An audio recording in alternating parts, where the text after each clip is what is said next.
Arg, not another podcast about book publishing, hosted by William May, in which the author finds himself embroiled in a podcast about book publishing.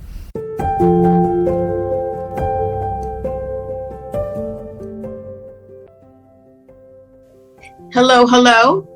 We are here with Arg, not another podcast about book publishing with William May. Hi, William. Hi. And Meggie Dimitrova. Hi, Meggie.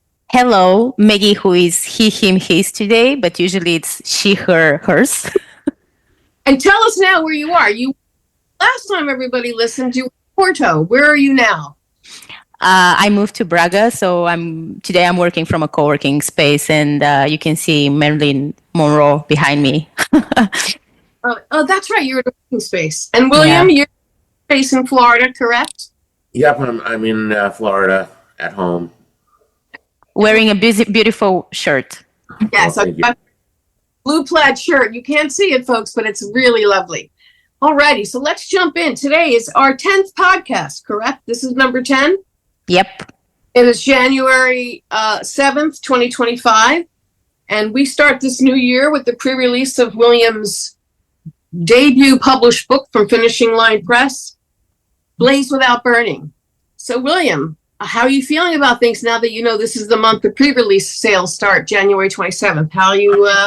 It's exciting, obviously. It's also, there's a level at which, like, on one hand, it's exciting, but it's also like, well, but then I still have to wait 6 months to actually have a book, to have the chapbook in my hand. So There's a little bit of, a mixture there. But there's also, obviously there's a lot to do and a lot of, a lot of busy, hectic kind of energy. And, I think I'm willing to admit as well that, I'm also, anxious about, making sure that we do everything we can, and getting it, out there, because it's an important thing to me, Of course, it's a big career step for you. And as far as... it was also meaning in a larger sense. Yes, obviously, and that's important, but the book itself, I think, is something that I think is meaningful as its own work, as you know what I mean? So I want to do the service I can to getting it in the world as best as I can. No, explain that. Why? It's a book that I feel I poured a lot of energy into it. It took me, the poems in the book come from probably about 2 or 3 years worth of writing. It's obviously, it's not everything I wrote during that time. It's a selection of poems that came together. And I feel like, it's hard to talk about without feeling egotistical sometimes about why you find your work, why it is you value something. But I think a large part of it is that I just feel like I poured a lot of my own energy into it in a way that, like, I value it. I see it as something, precious, and I want to preserve that and service the book, serve it, That's interesting. I like the idea that you're at this time, because this is your first book, and we're working on press, which we'll share a little bit later, and we put together press release because we did send out at the end of the year to quite a few outlets about what's coming in 2025, and we did get some response, which we'll share in a little bit. But why do you feel, I think this is interesting for all artists and all writers, anyone that does something that comes from within, which this work comes from within. Why is it egotistical for you to talk about it or to think that this deserves to be read? Like, why, what is it in our culture that makes us feel, because there's some people that go out there and brag about everything. And I've certainly heard people make the argument that it's like, look, you should do that. And I don't necessarily disagree intellectually. I think, obviously I'm proud of the work that I do, of my writing. I put a lot of energy into it. I think that first of all, I think that there's a level at which, to some extent, it's that old Puritan, tendency that always runs underneath the American mentality of, like, if you say too much, if you say you're good, then you're bragging and you're going to, put yourself in, like, God's sight to be smited. You know what I mean? Like that idea, that sort of energy. But hasn't that changed a lot recently? I mean, I think so, but I still think, I do think that there is a degree of just, for me, I guess that, on a personal level, I suppose I, grew up with a lot of like, with that feeling of, you can be proud of yourself, but there's a line between being proud of yourself and bragging, I guess. Humility, kind of, to a certain extent. I suppose it's very hard to even, the first question you asked is, why is it this a thing, an egotistical thing? And I think that part of it is because we do view the work as an extension of ourselves. Yes. And so there is a real sense in which if I praise the work, I'm praising me. But that's good. I mean, I think it's interesting because I think for women, we're learning how to do that more over the last, decades. I think men have been more like, I suppose that there is a level at which I'm wary of it because of that too, because of the way in which braggadocio is such a toxic masculine trait. It is. That's the way to put it. I love that. Yeah, it is. And that's a great word. Can you say that word again so everyone can hear it? And that's to do with bragging? To brag, to be, it's that kind of, self-serving ego talk, if we're going to say, where it's, I'm the greatest, I'm the best, I'm, Yeah. Well, I can beat every man in here. So this leads me to why I asked the question, because as a writer, you want the support from a team to help you tell the world how freaking great this book is. We love this book and we're going to share it with the world. And I think that's an important part of the puzzle, especially for you. I think for any writer, to be honest, I think anyone that creates. I think any artist is looking to, unless you are the kind of person, and there are people who are really doing their art as an internal practice, and they're not doing it in any way for the object, for the result of communication or creating something. They're doing it as something internal in a way that's not about that. But I think that for anyone who is attempting to create artwork as a form of communication, that the desire to feel that other people are, interested in sharing that, I think it is important. And I think that feeling that all artwork is, in some way about community, is about being part of a conversation. As a writer, I very often feel like I haven't really written a poem until other people have read it, because until they read it, it's just something I thought and put down on paper, and it's sitting there, but it's not yet real. It's not in the world. It's just something that I know. So it's your expression. You're expressing yourself, but it's not finished until it's read or heard. Well, it's not. In some way, it doesn't really exist yet. It's like, thought, if let me ask you a question, right? Like, if you found out that Picasso painted 5,000 additional paintings, right, and burnt them all before anybody else saw them, would they matter? As works of art, they might matter in the sense that, like, it matters that he did that, and it might mean something to you that he did that. But that's where it mattered to me, but it mattered to him. It mattered to him to burn them. Sure. But what I'm saying is that those paintings, in some way, never reached the world. They don't really exist out there as works of art. Right, by choice by the artist. That was a choice made. Sure. And but I'm making a distinction between the work that's shared and the work that's not, in the sense that, like, understanding that's the distinction I'm making, is that, like, for me, it becomes real when someone else has the opportunity to experience it. I think that's great. And I agree with that. And I think that's also, as an artist myself, music artist, I get that, because last year I had more people hearing my work than ever before in my entire career. Years. I understand 100%. I think it's very interesting, because there are those artists that keep it just to themselves. They just do it for fun. They just do it to express themselves. they don't want or need or care if anyone else sees it or hears it or looks at it. But then I think there is that fine line, that balance between doing it, expressing yourself, but then also wanting to share it. And I like the idea that it exists more for you once people read it, to hear it, see it. And that's a great place to come from. I think that's for me, it's a bit more pure to a certain extent, Yeah, you know? I mean, I do think that there is a degree to which it's a recognition that what I'm doing is intended for someone else. Yes. That yes. I'm not writing this poem so that I can sit here and say, I wrote a poem. Right. It's you are giving it. You're giving it away. You're presenting it. So I want to also mention, because you said it's an important poem. Can you explain real quick, or not?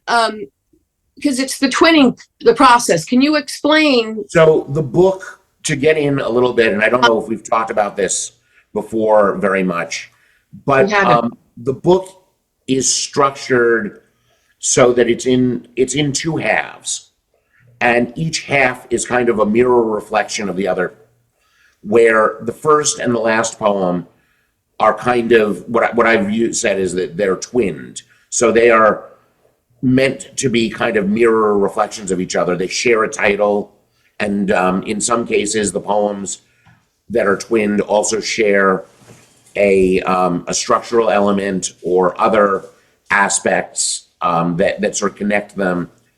And obviously, there's also thematic and imagistic connections between the works. But it's basically that there's a journey towards the center of the book with one set of poems, and then there's a reflection of that journey going back out with another set of poems that each reflect the poem they are connected to from the first half. So From the title. right.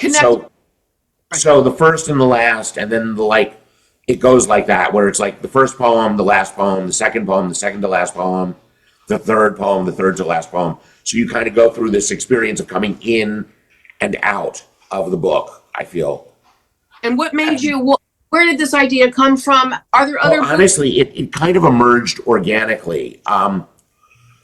At the time that I put together this manuscript, I was working with another poet, Frisia McKee, who I've mentioned before. She's a very accomplished young poet who I had the good fortune to meet her when she was a student here in Florida at, I think, FIU in Fort Lauderdale.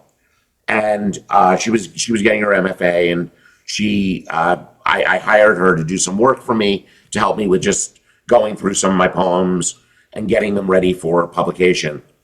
And she picked out this group of poems and said, I think these poems would make a really beautiful chapbook. And so we started looking at the poems, and a lot of the poems were still in need of some revision. So as we were looking at them, I started to say, okay, how are we going to put these poems together? And at some point, I don't even remember the exact moment, but I had started to sort of group the poems so that it was like, okay, these poems fit together, these poems fit together. And at some point, it became like pairs of poems.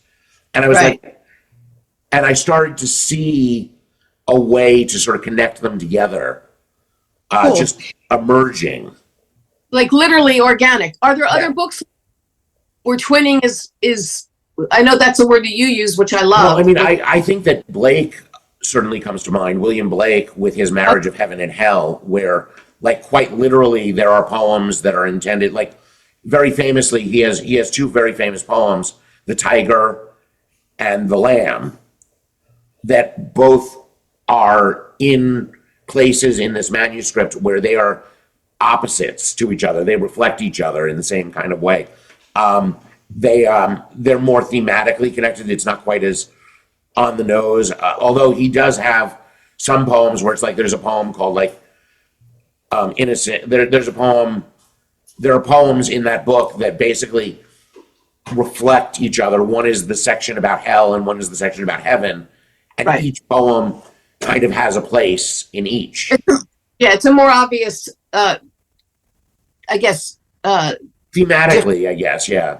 But he also is less on the nose than I am when I put the titles as the same titles. I mean, that's a pretty clear indicator, as opposed to a poem called The Lamb and a poem called The Lion. Yes, he's So, definitely. I mean, it goes both ways. Yeah, it's But interesting. yeah, there are things where poets have done, played with that kind of question.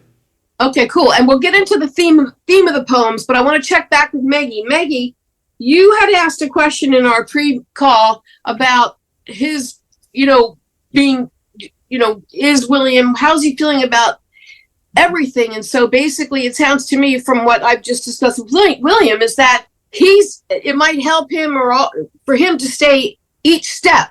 So with each step of the way, with all the things that need to get done, if he stays there, it's more like each step helps him to deal with the entire process. So Meggie, any questions for him around preparing for this publication as far as where we are now?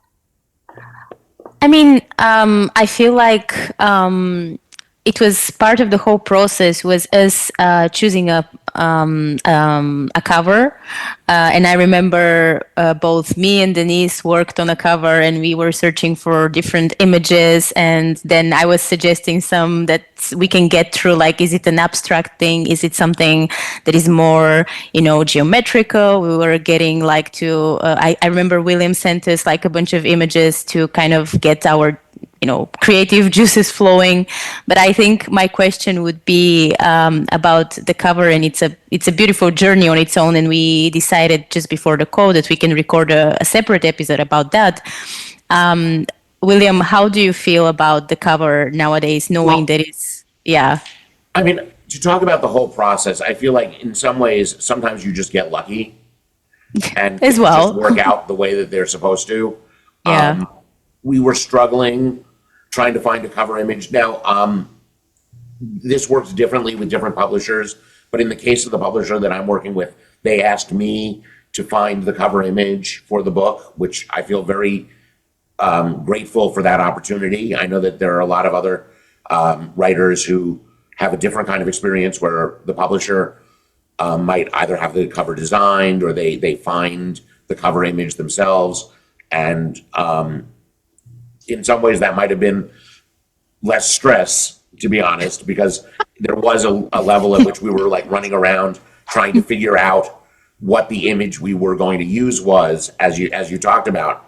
Yeah. But, we went from a photo through like geometrical figures through like abstract, and then it was like, yeah. And then we just found it, yeah. And we were really kind of lucky. I'm what? Sorry, I was say, we got very close to when we had to hand everything in. So we were like getting down to the wire. Let's be honest. Yes, we were getting nervous that we weren't sure what we were going to do. And it just happens. My mother and my father, my father passed away a few years ago, but my parents have been very involved in the local art community through certain museums and organizations that they've been involved with. And my mother has a good friend who he's a professional in that community, and he's not an artist himself. He's actually a curator and museum director professionally. He's retired now, but he ran a number of museums in Florida, and he happened to have access to some artwork from an artist who he knew who has passed away. And we were able to like look at some of those images and pick one. And it's a really, it was a really, like, when we saw the image, I think we all looked at the image and we were like, this fits. It just felt right. Yeah. And I think part of that is the structure of the image itself, that it's kind of a layered image with like an element that I would call like a frame, and then a sort of more central piece inside of that frame. Yeah, it was perfect. I agree. When you look at so many wrong, no, and then all of a sudden you see the right, it's like, boom. Real quick, will you tell us the name of the artist and the title of the image? I'm trying to remember it. I'm sorry to say. I have it. Yeah, Richard Frank. Richard Frank. That's right. Which yes, not and the museum that was The piece of artwork is actually in the collection of the Museum of Art DeLand, which is in DeLand, Florida, near Daytona. Yeah, and what's we're interesting very is, grateful to them mucho. for letting us do this. Yeah, we worked Tariq, who was the Gibran. Tariq. Yeah, Tariq from Tark. I think he calls him. He pronounces it Tark. Tark. Tark. Sorry, Tark. And also, I have to thank George Bolgi, who's my mother's friend, who I mentioned. Wait, what isn't the author of The Prophet something Gibran? Khalil Gibran. Yeah, it's interesting, and I have that book right behind me. Anyway, real quick, it's no date, watercolor, no title. So it's interesting that we found that. I want to check real quick before we go on. Melissa Nastasi, are you online? Are you on the call yet? Here, I've been here. There she is. Hey, I'm going to introduce everybody to you. So we have a new member of the William May team, and her name is Melissa Nastasi, and she's going to be pretty much managing the press PR outreach for William's book. So tell us a little bit about yourself, and tell us where you are and where you've started, and tell us about the your overall thoughts about the book and how it's going to do and all that stuff.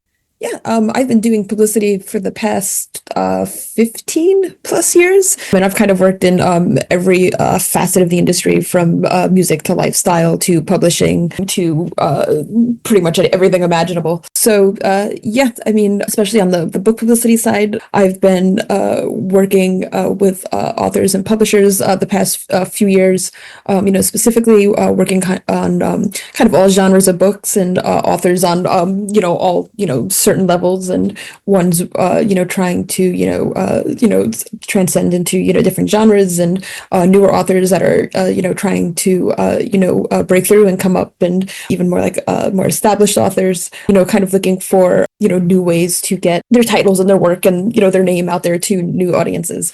So yeah. Can you just name one or two of the authors that you've worked with that you feel you've had successful campaigns with? And then we can continue where you were, but I also want to talk about the difficulty of getting a first-time author like William May attention. I also want to ask you about the authors you've been successful with, and a little bit more about the campaign plan that we've been planning for William. Yeah, kind of off the top of my head, there is an author I worked with who was a chef who wrote a book about his journey as a chef, and then it also included recipes, and his name was Chef Dave White, and he did he was on Below Deck on Bravo and things of that nature. But he was trying to be known outside of that, so there was a whole different push of doing book tours and kind of getting him into a different pivot into a different realm of the industry, and being more known as extending brand, kind of, would you say? Yes. Yeah. Okay, cool. And who else? Wasn't there someone else you mentioned? Just trying to think off the top of my head of more recent. There's an author I had worked with whose name was Nick Pigeon, and she did a lot of kind of guidance and self-help books and things of that nature. Trying to pivot into that world. Cool. So how difficult is it to get a first-time author, William? I know you're listening intensely. Attention. This is his first poetry book. We all believe in him. We believe in this book. Obviously, Finishing Line Press does as well, and they're going to do their part. We're going to do our part. How difficult is it? And give me some of your ideas, where you're starting, what we've started with, and what we have coming up. Yeah, on my end, I pitched to different tiers of publications, from medium level publications and sites and writers that are kind of more receptive to taking on new authors, but I also like to put writers kind of right in front of the bigger publications as well, because if I send something along and a writer at New York Times likes what they read, no matter what genre, no matter what form, way of giving it support and love. That's crucial. That's important, that there is that chance, and you have definitely. And they know that when you send something, it's something of quality and it's good. So at least look at it, and then if it hits them, which we hope and pray it does, then they might give William May, first time author, his a mention in the New York Times, which would shift things tremendously for the project, don't you think? Oh yeah, definitely. Yeah, and I also tell writers or clients of any or creators of any like genre of that I'm working with, where it's, as long as the opportunities are like good and the publications have like nice traction, to always if they want to like do an interview, like make sure we carve out time for that, because I mean there's been times where in the past where I've had people be like, oh, like the publication doesn't seem like too giant right now, and then months later, boom. Months later, they're writing for like the Guardian or Chicago, Los Angeles Times. Everybody that you meet, you come in contact with. I mean, it's really interesting because we have these LinkedIn connections and all that. And I used to not connect with people that I had never met, because I figure I worked with, because it's like, I don't know, you, never worked with you, but it's interesting how people are connecting, and sometimes they don't really care if they actually have a conversation with you, and sometimes they do. It's fascinating because everybody that you meet could turn into, like you said, someone might work for Vents magazine, and then next 6 months later they're working for the LA Times. But I want to go over the confirmed things. But while we have William on the line, I want you, William, to ask Melissa, like, in other words, time do you need? I mean, do you need to prep? Do you want to, are you comfortable with, jumping in as far as all this PR with the book? Because, there's sure. I mean, I'm glad to talk about it and to be involved. I mean, I think it's, one of the things I'm hoping we'll be able to work out is I'd like to be able to do, events and readings and things like that. I think that's something we've talked about, to get out there and, try to, show, first of all, it's an opportunity to share my work directly with people, which is always, a different kind of experience. But, I think, that there's, we started off talking about this, Melissa, I don't think you heard this part, but we were talking about the question of ego.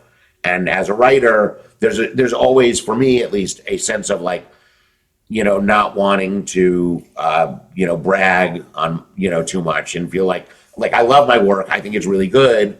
But on the other hand, I also feel a little weird saying that, So I think that's part of the thing, is also that having people, I think for me, even the I'll admit, even talking about, oh, I have PR people can feel a little bit like weird, because it's like, but it's just a way of being like, look, I believe in my work and I'm trying to support it and get it where I think, I want to get it in front of people because I think it will mean something to them.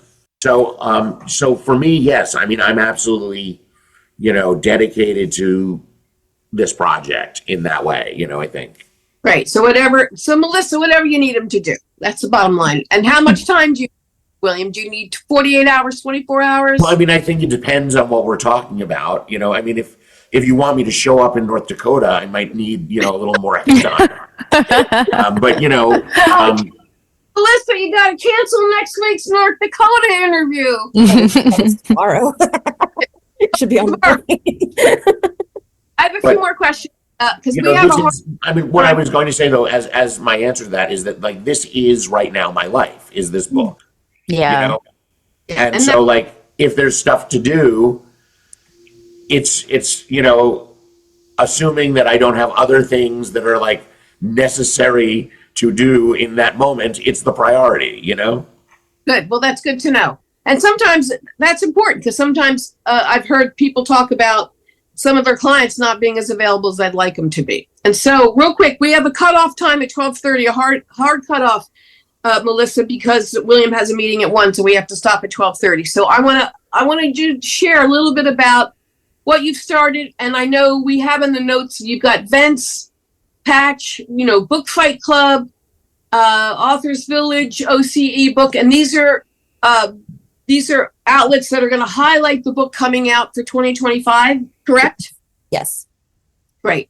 And that's sort of, you feel like... I do have one question from Melissa, actually, that maybe, and that's, I'm sure we've talked a little bit about this, but I'm curious to ask you about what it is that drew you to working on this book, on this project, and what it is that you feel, how you connect to it. Because I know that, like, for you, it's important, you said this, that it's important for you to believe in what you're doing. I mean, it's very hard to sell something, if you're not there. Yeah, I mean, specifically because like Denise had sent me like the manuscript, and I read it a couple of times, and even reread over the holidays, and I just like the depth of it and the analogies and just kind of the overall tone and themes that I feel even like resonate to like wider audiences from like there's something special here, and it's not, there was nothing that was like, oh, this is like boring or would like move along. Like there was this kind of like even the fact that I came back to it already only having it like a month, I think that it'll resonate with a lot of audiences. It'll pique a lot of people's interest. There's definitely even like upon first read I was like, oh, like this is like really thoughtful and special, and just kind of like people that even outside of just writers and editors that like even like friends that I would like recommend, like this is a really great read to send to them. That's important. Question: yeah. What are some things that you got from it? Like, give me 3 words that you felt or that you that resonated with you when you read the book, now that you've read it a few times? 3 words that are specifically in the book, or just 3 words? No. Your 3 analogies. Blaze without burning. Those are my 3 words. No, like just give me a couple of words that you felt when you read it. Like, why did it resonate? Why do you think it's going to resonate with different types of people? Yeah, I mean, I thought it was strong, and it was relatable and captivating, and relatable to different. Could be relatable to different people on different levels. What they take away from it. I think it's very like thoughtfully and carefully written, and you can kind of even just tell like the outpouring of like effort and love that went into crafting the release. So I mean, I think it kind of like shines through, and it's just kind of like, I don't know, there's like a strong kind of like integrity to it, where it's just I don't know, this is kind of, it was just like a really like strong read. Strong read. And when you felt powerful, you felt comfortable, you felt peaceful, what did you feel? Give me 1 word that you felt when you read it. I mean, I felt like it was kind of like inspiring, and just kind of sometimes, yeah. Can I give you my 1 word? Yes. Yeah. I think for me, because it's a very reflective read. So like you read through the first part and that there is a second. I mean, if you go through the chapbook and then you read through it, it's a reflective. So it's for me, by the end, I feel clarity, even though it's not like one very specific word that you take. I think every reader in this case can take their own clarity, and like it can take something for them, because we are all going through life through our own journeys, and we're all reflecting through our own lenses, and we see the world through our own lenses. So I found it as well as Melissa inspiring, but it's also like kind of like you take a deep breath by the beginning, and because it's a short read, by the end you're like, okay, that's cool. I actually felt motion. I felt something about the book. It kept moving. It moves. I think. Yeah. And so that's what I got from it. But I want to ask Melissa real quick, because we want to wind up kind of soonish. How difficult is it to pitch and successfully pitch and place a poetry book in today's market? I mean, people are definitely more, kind of receptive to them, especially since there are so many different publications and different, writers and editors at those publications that have different, genres they favor, or, certain, beats and themes that they favor. So sometimes, I mean, especially kind of with, say, like a place like, for example, like New York Times, there's, several different, writers, for me to, reach out to who do cover kind of like different sorts of, genres or themes of books. So yeah, it's just kind of pushing along and finding which writers to kind of approach them. Yeah, right. And so just as I know, I think that it's really interesting. I think poetry is becoming more popular than it has been in probably about 50 or 60 years. The 20th century poetry kind of went into the it kind of went into the classroom and it didn't really come back out for a long time. Yeah. But, there are a lot of things that have been happening. I mean, when I was in college, I graduated college in 2001. And in that era, if you said something to a literary agent, any literary agent about, I have a book of poetry, they'd be like, well, good luck. But now there are actually literary agents who represent poets. No way. There are. Okay.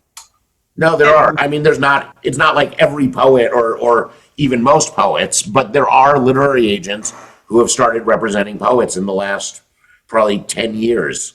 Well, and I'm going to give you my theory on why. This is not necessarily the real reason. This is just my theory. I think there is a certain beauty and shortness in words. And when I think with everyone being so busy and people not having a lot of time and everything being so much more literal these days, I think poetry offers a little bit of a change from being so literal. You have a little bit more open to interpretation. It's also a shorter, quicker read. And also you're putting words together that you wouldn't necessarily put together in a novel or in a feature or in a play or a manuscript. I think it's a different type of writing. And I think you're right, William. I think there's a lot more attention than there has been in a long time. And I think that's why so far we are experiencing success with William May, and we hope and intend to have success with Blaze Without Burning. Oh my God, am I being too egotistical, William? We expect to have. I'm not going to comment. Calm me down. We will have success because we've got such a great team. Again, Melissa Nastasi, thank you so much for joining us, and you'll be joining us on other podcasts, correct? Yes. Moving forward, and giving us dates. Meggie Dimitrova and William May. I want to ask, anybody have anything else to add to this podcast before we say au revoir for now? I just want to say, it's the beginning of a new year, and I just want to thank everyone, especially those of you here on this podcast and everyone listening, for being part of the journey we've been through over the last year, and for being here as we begin this new chapter, this new exciting chapter in 2025. Cool. And you're welcome. And Melissa, Meggie? I just wanted to say that, we've been with William for over the last, I would say, 2 years. And I remember when we started this podcast and us choosing the name of the podcast was like, not another podcast about book publishing. And it was the reason why we chose this name was because, there is this whole struggle that every poet and writer is going through to publish their work and to get a feedback, and then going through this whole journey and the process of submitting and then finally getting we actually got another yes, but we decided to not go through that specific publisher. And then when it was like choosing the picture, finally, getting the yes that we wanted to get yes, we're like, that's so cool. And this whole podcast now makes so much more sense, and I'm so glad and grateful to be part of this. And I'm sure 2025 is gonna be a super cool year. Awesome. Melissa, anything to share? Yeah, I'm just saying I'm excited to join the team going into the new year and seeing the magic we can make. Awesome. I love that. 2025 magic. So awesome. Thank you so much, everybody, for being here. And we will see everybody or hear everybody next time. We're excited to thank everybody for joining. And William, it's a pleasure. Thank you. Thank you. Bye. Bye. Bye. This is William May saying goodbye. If you enjoyed the episode, please share it with your friends. If not, please share it with your enemies.